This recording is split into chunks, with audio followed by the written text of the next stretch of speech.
received the papers, total number of papers so far is 27.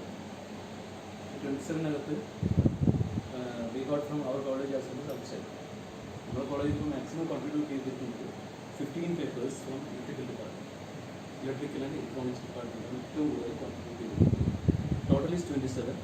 So remaining 12 5 mechanical and state wise we got papers from Madhya Pradesh. NIT Bhopal paper. Okay. Bhopal Madhya Pradesh.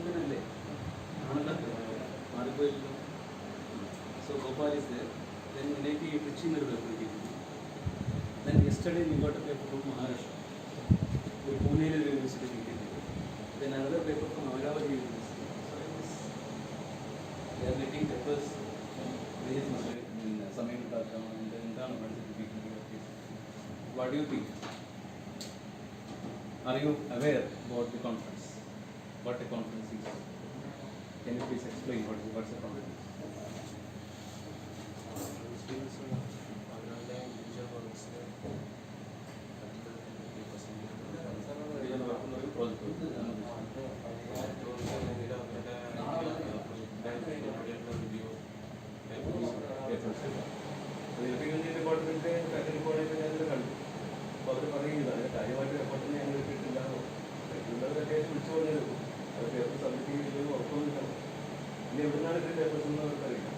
Basically, I work here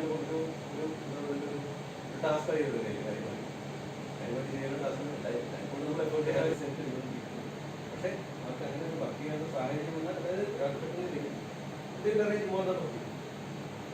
Technical stuff, technical side,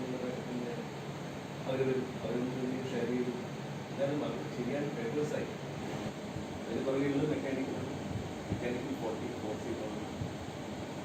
ഇന്നലെ ഒരു പേപ്പറും കൂടി submit ചെയ്തിട്ടുണ്ട്. പക്ഷേ ആ paper full പേപ്പറല്ല, abstract മാത്രമാണ്. അത് full paper abstract മാത്രം അദ്ദേഹം ഇന്നൊന്നും ചെയ്തിട്ട് കാണില്ല. അദ്ദേഹം ഫുൾ പേപ്പർ എടുക്കുകയാണെങ്കിൽ വോട്ടിട്ട് പോകാം. പിന്നെ വയനാട് ജില്ലയിൽ കൊണ്ടുവന്നൊരു പേപ്പറുണ്ട്, അതായത് വോട്ടിട്ട് ചെയ്യാം. എന്തായാലും 45 ഇപ്പോഴത്തെ സിറ്റുവേഷൻ ഏതായാലും നമ്മൾ ജൂൺ 10 വരെ എക്സ്റ്റെൻഡ് ചെയ്തിട്ടുണ്ട്. അപ്പോൾ നിങ്ങളുടെ എഫേർട്ട് നല്ലോണം നിങ്ങളുടെ എഫേർട്ട്.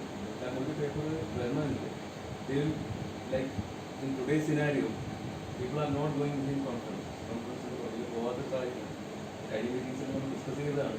എത്ര പേപ്പർ വന്നിട്ടെന്ന് അറിയില്ല. എന്തായാലും ആൾക്കാരെ ഡിസ്കസ് ചെയ്തിട്ട് ഇതിനെ മാത്രം നിങ്ങൾ ഈ എഫേർട്സ് അവർ തീർച്ചയായിട്ടും ശ്രദ്ധിക്കും.